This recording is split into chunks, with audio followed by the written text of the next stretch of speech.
Shalom Akim. Back at you with another video. So I want to give all praises to Yahweh by Hashem, Yahweh Shai by Hashem, Harakah Kwadash. Double honors to all the elders and the apostles of great millstone for teaching us the truth for the Harakah Kwadash. Sanitation to all the Akim, the Afwakim, and the Wafbanyam. That's the elect men, women, and children that are obedient to the order.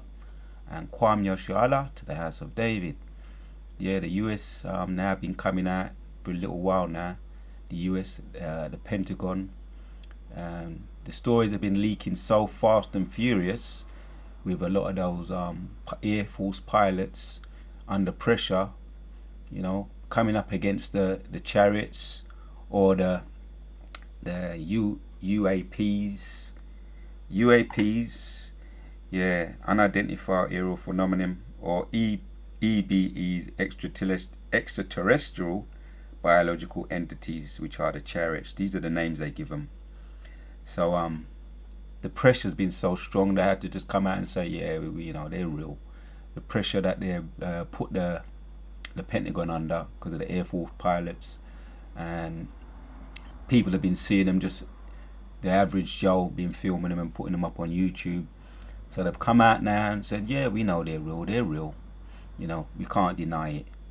But, you know, it's not going to end there. The Mossad's soon going to show his power, you know. And I'm going to title this video, the chariots stroke UFOs are invincible.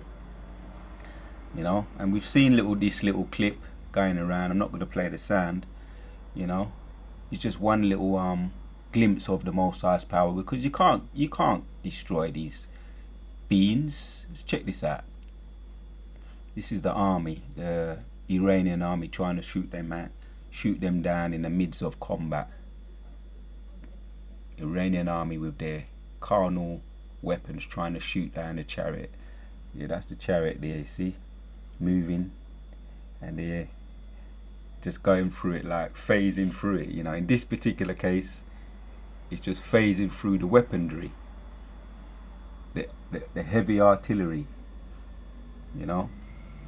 And a lot of us have been seeing chariots over camp, over the house, you know, just the other day, and it's still a good experience, man. It's still a very new experience to see a chariot, because they're not always the same either. Sometimes they show up multicolored, sometimes they just whiffed through the sky. You might just catch a glimpse of it, or sometimes they just hover through, glide through, and you always get that feeling as if to say, you know, I'm just letting you know we're up here. We got this. Everything's under control. When you see the chariots, you know that you get that spiritual boost. And I was just outside just the other day saying the prayer in the Lakwan Kodash, you know, the Lord's Prayer, otherwise known as the Lord's Prayer. The Lakwan Kodash in Hebrew. Abanawa Shabbat Shemayim Kodash Haya Shankar. You know, I memorized it, and I made an effort to memorize it. And I went in and I come back out, and you know, the chariot come out, or it just revealed itself, because they're always up there, and just beamed up. Because when I thought about it, that prayer, you know, the words, you know, you could say the prayer, but the words, and it made me say, boy, what come to my mind was that, yeah, it was acknowledging the prayer. The chariot, the UFO, was acknowledging the prayer. Matthew 6, when you think about the word, it says, thy kingdom come, thy will be done in earth as in heaven. Give us this day our daily bread, and forgive us our debts as we forgive our debtors.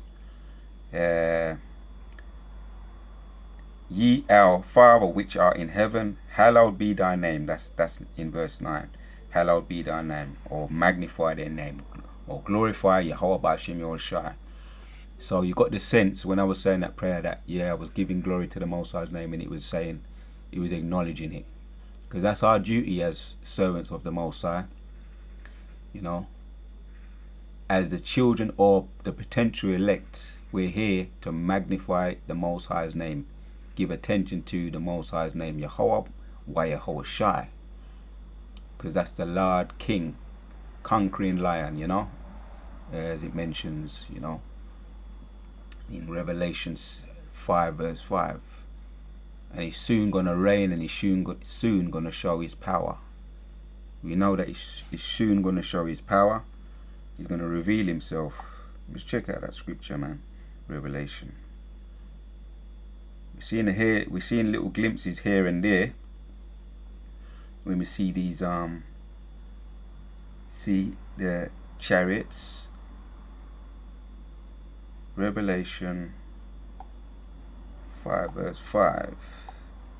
Chapter 5 verse 5, it says, and one of the elders saith unto me, weep not, behold, the Lion of the tribe of Judah, the Root of David, hath prevailed to open the book and to loose the 7 seals thereof.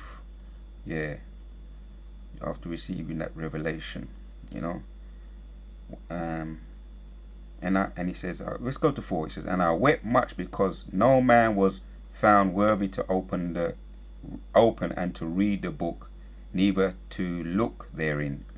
And one of the elders saith unto me, weep not, behold, the Lion of the tribe of Judah, the Root of David, that's Yahushua, hath prevailed to open the book and to loose the 7 seals. Yeah, so the battle's already won. It's already written. It's already written. The battle's already been won. It's just now the prophecies have to unfold to magnify and glorify the Most High, Yahweh by Hashem Yahushua's name. You know? So that's the sense when you see those chariots, that it shows a little bit of the glimpse of the Most High's power. You know, the conqueror. And it always boosts your spirit when brothers see them at camp or anywhere at work.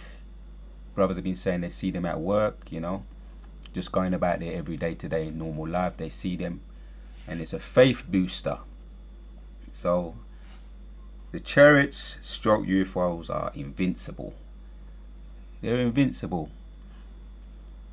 So let's check out, I want to look up that word, you know, invincible. I want to look up that word, because Esau's going to be having, you got some battle on your hands. That's why you're coming out, and you have to confess, man.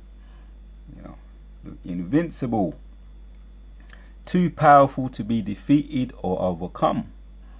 You know, the chariots are too powerful to be defeated or overcome. We just saw that little clip there, how they can phase through. They can phase through anything, man. Concrete, water. As we saw there, the heavy artillery, it was just going through it. Or it can actually turn the missile, any kind of missile, you know, and that time is going to come. When the Most High gives a signal to his angels, when they shoot at them, they're just going to turn the missile against it and fire back at it. You know, and they're going to get a big shock when that happens. So there's nothing you can do to beat something that is invincible. Look up this other word here, unbeatable. Not able to be defeated or battered in a contest or a commercial. Right, so unable to be defeated. You know, invincible. Yeah, so the chariots are invincible. You know, because they're celestial beings. I want to look up that word celestial, you know. Check out this word here, celestial. You know, or angelic. Positioned in or relating to the sky or outer space as observed in astronomy. Right, they're outer space, that's for sure. Well, let's check out this word here, heavenly. Heavenly. One sec, let me turn that off.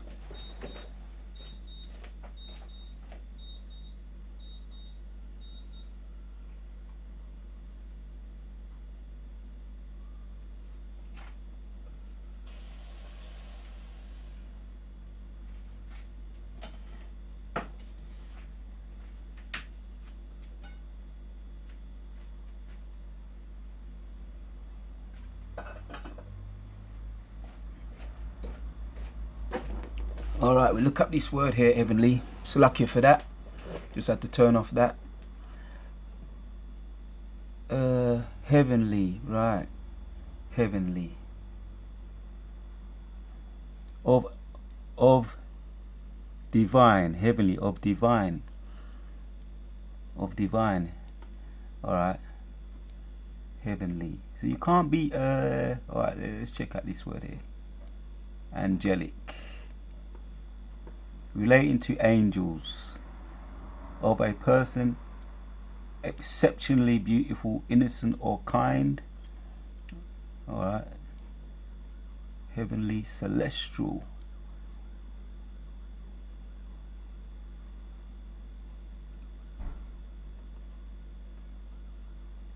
Of the heavens, of sky. Alright. So basically, alright, godlike. You might say godlike. Resembling God or God in qualities such as power, beauty, or benevolence.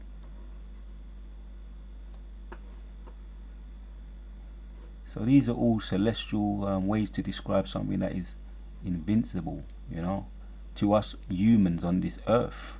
And we're going to be extraterrestrial when we get that new body. To anything that is lesser than terrestrial, anything that is lesser than terrestrial, we're going to be invincible. Extraterrestrial, from outside the earth or its atmosphere. Potentially all the elect who are going to be endowed with spiritual power when they get the new bodies, they're going to be extraterrestrial, to be able to travel to outer space, to be inner space, and to be outer space without being affected by the atmosphere. So, and that video, when you saw that video there, he described it, man. Cannot be shot down by carnal earthly weapons. Can phase through it, can turn it back. It can turn back the ammunition or the missile back on the shooter or the gunpowder. It could just evaporate it. It can absorb it. Supernatural, extraterrestrial, or heavenly, invincible abilities. And there was a book written by a guy called Robert Hastings. Check this out. It's called UFOs and Nukes. This is very interesting. Let me zoom in on this. It's very interesting. The book is called UFOs and Nukes, and it says extraordinary encounters at nuclear weapon sites. Let me just read a little bit here. These are the encounters that, this is all in little bits and pieces that are in the book. It says here, let me zoom in a little bit more.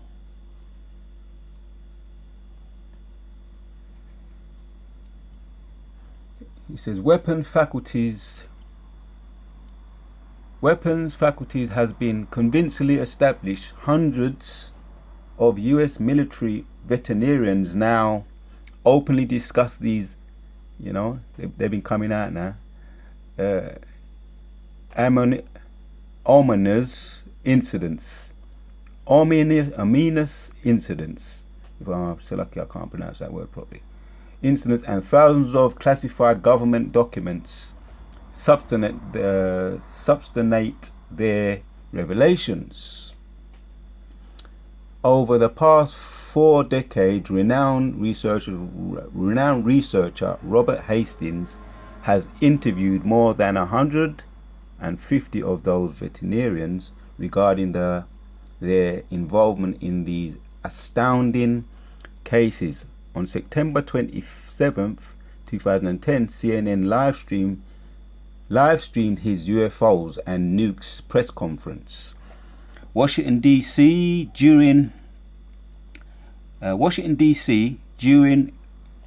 press conference in Washington D.C., during which former U.S. Air Force officers described numerous nuclear missiles mysteriously malfunctioning moments after a dish-shaped craft was observed hovering near their underground launch silos.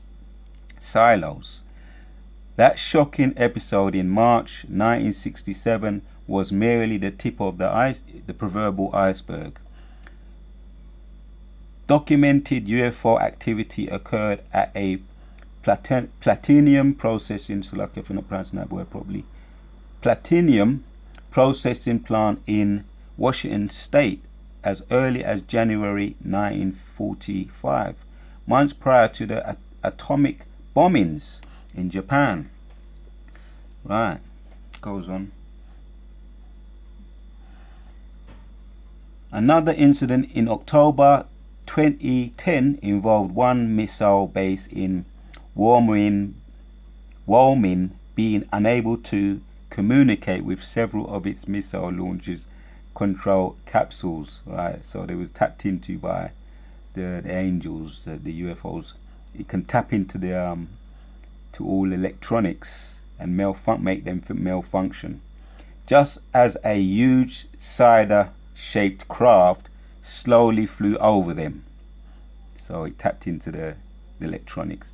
Significantly, documents smuggled out of Russia in the 1990s confirmed that Soviet nukes were also the focus of UFO interest during the Cold War era. On one occasion in October 1982, a number of missiles temporarily activated for launch. Yeah, that's our online. Brothers have seen that video. He says on occasion in October 1982, a number of missiles temporarily activated for launch. Yeah, so they was messing about with them. The angels, was messing about with the again, they was messing about with the computers, tapping into the computers, the electronics. As terrified officers attempt to disrupt the unauthorized countdown, after 15 seconds, he started the countdown. After 15 seconds, the anomaly terminated and the equipment returned to standby status. Yeah, you see the power that they got there? While this was taking place, an anomalous disc silently hovered over the base in shot. Right. So they saw the chariot over the base. So they knew that they was messing around with the technology. The chariots were hovering over the base, tapping into the computer and making it count down from 15. And then just before it got to the one, it terminated. In short, the evidence presented in UFOs and nukes makes clear that humans' deadliest weapons have been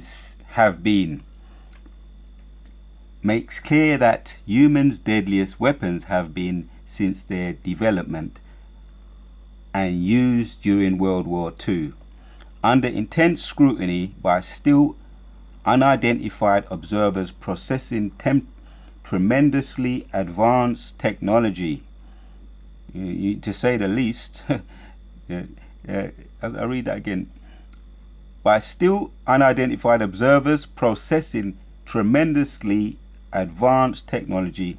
Given these disclosures, it seems evident that the UFO nukes connection is slightly significant and perhaps even the key reason these mysterious aerial craft have appeared in our skies over the past several decades.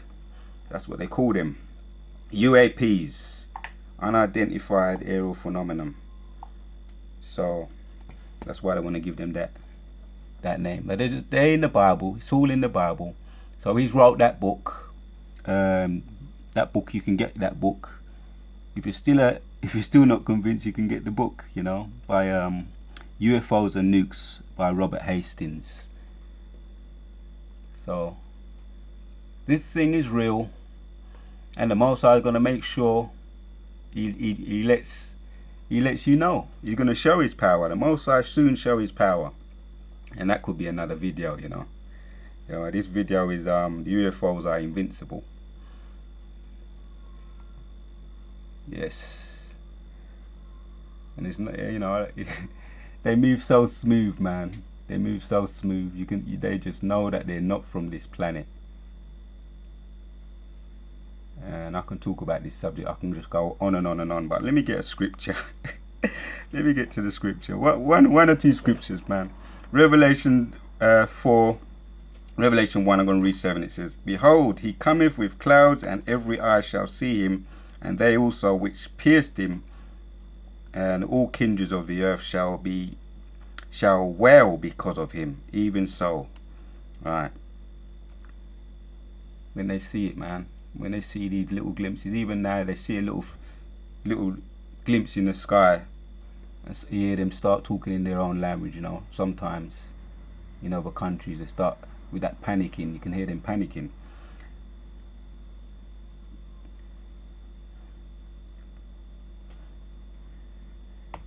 Let's read this one in Psalms 104. It says, Who layeth the beams of his chambers in the waters, who maketh the clouds his chariots, who walketh upon the wings of the wind. Right, he maketh his angels spirits, his ministers are flaming fire. Yeah, when you see them, they got that appearance in the night time, and even in the day, they can just beam up. They can just beam up. And they've been eyewitnesses that's actually seen them in the storms, in the hurricanes, in the tornadoes, just whipping up tornadoes, man. When that rain comes, then there's a scripture to back that up.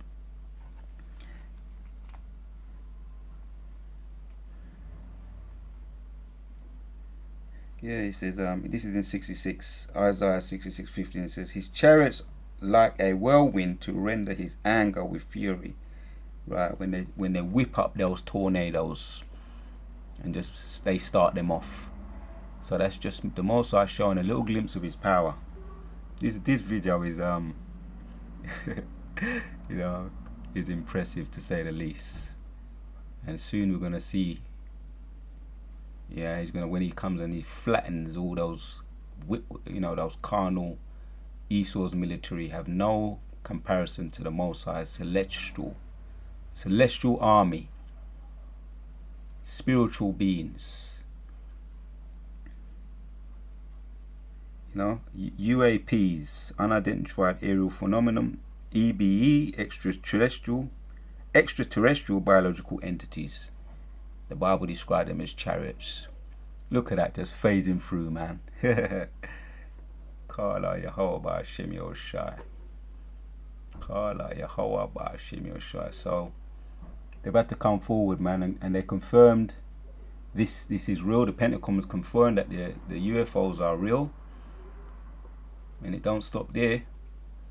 It don't stop there. They're gonna put you in your place, and they're gonna have you. When they reveal themselves, they're gonna show their power, and there's nothing you're gonna be able to do about it. At the moment they're showing you little glimpses, and you might think that they're friendly. Just like on the Independence Day, when people was gathering around the Empire State Building, and they thought that they were friendly, man, and it just shot down. You just shot down and licked down the Empire State Building.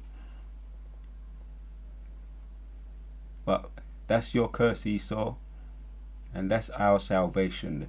The potential elect children of the Most High, that's our salvation. And I'll never forget, when I was saying that prayer, the Lashwan Kodash, otherwise known as the Lord's Prayer, and I looked up and I just saw the chariot come over, as is to say, it was impressed. I was saying it in Hebrew, and I'm going to keep doing it, man. That encouraged me to keep on speaking and learning my Hebrew, to the best of my ability. The Lakwan Kodash Abanawa Shabashamayam Kodash Haya Shamka Yahweh Malak Rafka Taba'a Ratazaka Haya Shaba Haratazaka Wa Haya Bashamayam Nathan Nanawa Lakam Ka Lawum Wasalak Nanawa Kawa Waf Yanawa Wala A Tabana Yanawa Banasaya Wum Abo, our Shinawa, Maran Rai, Kawa, Laka, Habalapwa, for Allah, Wahafa Paharaf, wa I will yum, I will yum, Aman. You know, I just kept practicing and practicing. I wanted to learn it, and soon, Lord willing, I speak better Hebrew than I speak English, and in some cases I may well do. I couldn't even learn that the Lord's Prayer off by heart in English, but it's it just goes to show. But I can say it in Hebrew from top to bottom, and that's just after repeating and practice, because they say practice makes perfect. But after seeing the chariot, I'm gonna keep it up. And the Most High likes when you magnify His name. When you magnify and glorify His name, and there's ways He can show you that He likes it. So I want to give all praises to Yahweh Hashem Shai. Brakataya Hawa, Brakataya Hawa, Brakataya Hawa, Brakataya Shai. Brakataya Hawa, Brakataya Hawa, Brakataya Hawa, Brakataya Shai. Kala Yahweh Hashem Shai. And I want to say Shalom to all the Akim, and Shalak Ram to all the wicked, while Ragma be upon the wicked. The chariots of the Most High are invincible. Shalom.